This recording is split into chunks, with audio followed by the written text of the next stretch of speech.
warahmatullahi wabarakatuh. Waalaikumsalam warahmatullahi wabarakatuh. Waalaikumsalam warahmatullahi Salam wabarakatuh. sejahtera untuk kita semua. Selamat sore. Masih semangat ya Bapak Ibu? Semangat. Ya, semoga tetap semangat nih walaupun sekali. sudah sore ya.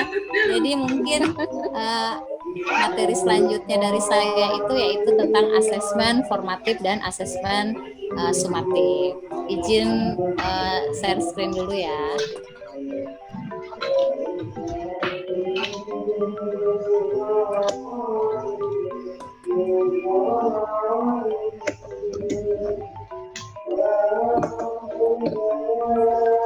Sudah terlihat belum? Sudah, Bu. Sudah. Ya. Oke.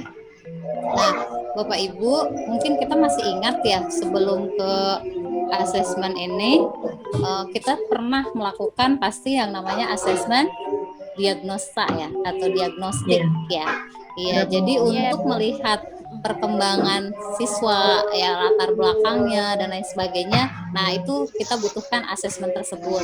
Nah, untuk yang selanjutnya ini nanti kita akan ada 3 agenda nih. Yang pertama yaitu konsep asesmen formatif dan sumatif, lalu bentuk asesmennya dan umpan baliknya. Harapannya agar Bapak Ibu mampu memahami yang pertama konsep asesmen formatif dan asesmen sumatif, lalu bentuk-bentuk asesmennya seperti apa, dan juga umpan baliknya bagaimana. Oke, yang pertama dulu ya Bapak Ibu, masih ingat apa sih asesmen formatif dan sumatif itu? Mungkin bisa dijawab oleh, mangga silakan Bu Maya. Oh, saya Bu ya. Ya. Yang saya ketahui sih Bu, formatif itu adanya di belakang setelah kita belajar KD. Iya. Kalau sumatif itu biasanya setelah semester, jadi terdiri dari beberapa KD gitu. Oke. Ada yang lain mungkin? Kalau saya Pak Bu, Suheri, mangga. ya. Kalau formatif itu mungkin lebih kepada proses Bu, perbaikan prosesnya. Sementara sumatif itu lebih kepada hasilnya. Jadi jadi kalau sumatif itu adalah hasil akhirnya, tapi formatif ini adalah rangkaian dari proses untuk menuju ke hasil akhir yang lebih baik. Oke, sip, keren-keren nih jawabannya. Kita konfirmasi ya jawabannya. Nah, ini mangga Bapak Ibu. Jadi asesmen formatif itu benar tadi ya, pasti kita juga sudah pernah melakukannya. Jadi ini asesmen yang untuk memberikan informasi kepada baik kita ya guru maupun kepada murid ya selama proses pembelajaran ya.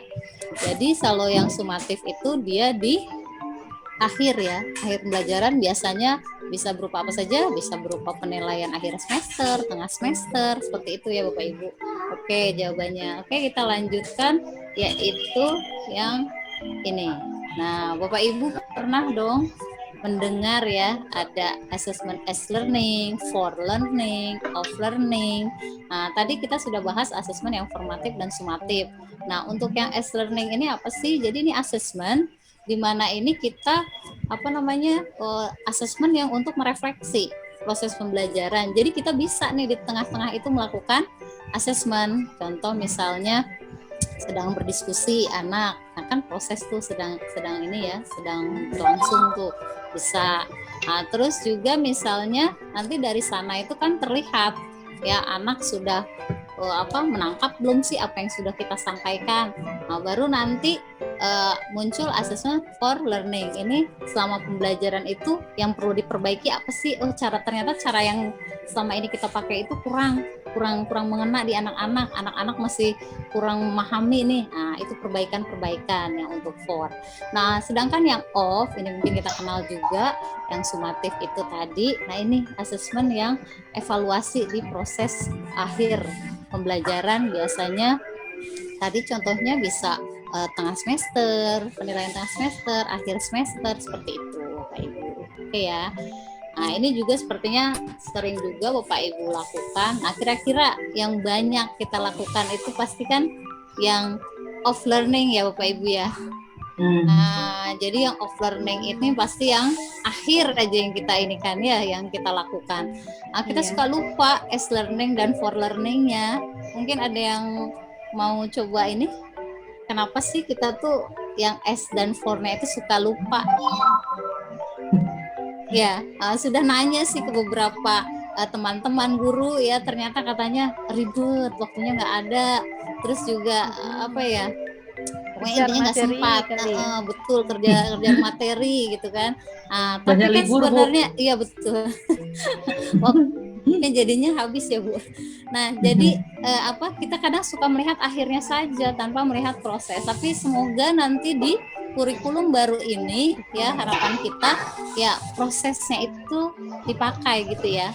Artinya anak itu kita lihat selama dia ya belajar itu juga kita nilai, selama dia jadi dari gaya belajarnya itu juga mereka merasa dihargai juga.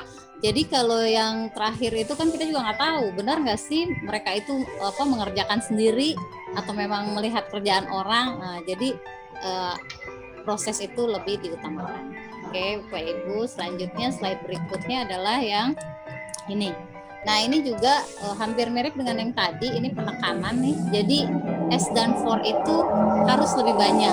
Jadi yang formatif itu harus lebih banyak karena kita itu tadi ingin menghargai proses tadi. Sumatif itu walaupun di ujung kecil gitu ya bentuk piramid ini, tapi memang kalau prosesnya itu digunakan dengan sebaik-baiknya dan dihargai, maka hasilnya juga akan baik insya Allah ya. Oke Bapak Ibu, selanjutnya yaitu bentuk. Nah Bapak Ibu mungkin ada yang bisa menjelaskan bentuk asesmen itu yang sudah digunakan Bapak Ibu di kelasnya masing-masing tuh contohnya apa sih? Mangga mungkin Bu Mil. Yang sudah mana nih Bu contoh ya? Bentuk asesmen yang sudah Ibu lakukan di kelas. Di kelas bisa misalnya saja dalam bentuk kuis, ulangan harian, ulangan harian. Bisa ulangan setelah selesai 1 KD ya, bisa kita ulangan harian selesai 1 KD. Tengah semester Bu. Iya. Apakah harus selalu bentuk tes? Maksudnya tulis gitu, tulis? Enggak juga. Enggak Bu. Bisa Benar. saja Mari kita konfirmasi ya seralisan. Bu. Nah betul. Jadi bisa juga bentuknya itu tidak tertulis Bapak Ibu. Nah silakan dilihat. Jadi ada diskusi kelas, drama, produk, presentasi, dan tes lisan. Nah tapi kalau kita mau menggunakan yang tidak tertulis ini berarti kita harus menyiapkan rubriknya. Nah untuk yang tertulis kita juga harus menyiapkan instrumennya Bapak Ibu ya. Pasti kita juga udah melakukan inilah Bapak Ibu ya.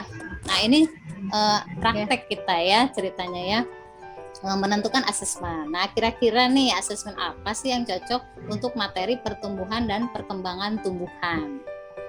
Pak Heri mungkin mau jawab. Asesmen apa yang cocok untuk materi pertumbuhan dan mungkin praktek langsung ya, praktek langsung di lapangan Bu, kayak lain? Proses menumbuhkan benih kayak gitu kan bisa. Betul. Yang lain Kacang hijau Bu, kacang hijau. Ya, nanam kacang hijau. Kecambah. Jadi ini bisa dimixan ya Bapak Ibu. Jadi materi pertumbuhan dan perkembangan ini bisa juga dengan tadi proyek misalnya menanam dan lalu juga bisa dengan tes tulis ya atau juga menggambar proses perkecambahan ya Pak, mengukur atau tinggi. Betul tinggi kecambah tanaman yang anak-anak tanam itu ya betul. Oke, udah pada pinter udah luar biasa banget nih. Oke, yang berikutnya terakhir nih Bapak Ibu, umpan balik. Buat apa sih perlunya umpan balik? Nah, jadi umpan balik atau feedback ini bermanfaat baik buat guru maupun buat siswa. Jadi kalau untuk siswa ya anak-anak jadi tahu Bu kekurangan, kelebihan mereka di mana. Lalu juga mereka bisa juga memberikan saran ke teman-teman yang lain. Dan untuk kita yang pasti banyak juga umpan balik ini bisa untuk ya memodifikasi gitu ya, misalnya cara yang kemarin kayaknya kurang efektif deh, berarti ganti lagi metodenya. Itu seperti itu umpan balik itu. Nah umpan balik ini bisa macam-macam Bapak Ibu. Ini contoh-contoh umpan balik, bisa berupa klarifikasi, bisa berupa penilaian, bisa berupa perhatian, bisa berupa saran, dan juga bisa berupa apresiasi. Bisa nggak minta tolong contoh dari feedback berupa apresiasi misalnya. So, Bu Maya. Klarifikasi. Mau klarifikasi? Mangga, so. Apa ya Bu ya? Feedback klarifikasi berarti meminta clear kan Iya. ya kata-katanya ya Bu ya. Iya. Jadi membuat sesuatu lebih jelas seperti itu ya Bu. Iya, betul. Jadi kita bisa minta tolong nih ke anak, misalnya ini benar gambar tadi proses perkecambahan misalnya. Nah, anak itu akan, oh, udah benar belum ya? Nah, dia akan ngecek lagi tuh, gitu pekerjaan dia, gitu. Atau bisa juga kalau berupa saran, menyarankan, oh cara kamu sudah bagus nak, tapi mungkin ada cara yang lain lagi, nah itu saran. Lebih enak kan ya Bapak Ibu kalau maksudnya kita juga kalau jadi peserta didik gitu, kita dapat feedback dari guru itu seperti tadi yang diklarifikasi dari Bu Maya, atau tadi seperti yang saya bilang gitu, jadi lebih enak. Itu saja Bapak Ibu untuk pertemuan kita kali ini. Tapi sebelum ditutup, mungkin ada yang mau menyimpulkan. Mangga Pak Suheri dari apa yang kita pelajari hari ini. Baik, dari yang saya tangkap sih Bu belum banyak, tapi yang jelas bahwa asesmen itu sangat penting sekali ya, terutama sebelum kita melakukan asesmennya, kita melakukan asesmen diagnostik dulu, kemudian ada asesmen formatif dan asesmen sumatif. Di antaranya kalau formatif bisa kita lakukan di pertengahan proses, sementara kalau sumatif itu di akhir proses. Jangan lupa memberikan umpan balik kepada siswa sebagai bentuk apresiasi kepada mereka juga. Mungkin itu ya Bu ya. Terima kasih Pak Suheri, terima kasih Bu Milno, terima kasih Bu Maya. Sampai Terima sini kasih, Bu dulu. Jenny. Mohon maaf kalau banyak kekurangan Sama-sama, dari Ibu saya. Jenny. Wassalamualaikum warahmatullahi wabarakatuh. Waalaikumsalam warahmatullahi wabarakatuh. Waalaikumsalam Terima kasih, Bu. Waalaikumsalam Terima kasih, Bu Jenny. warahmatullahi Kami. wabarakatuh.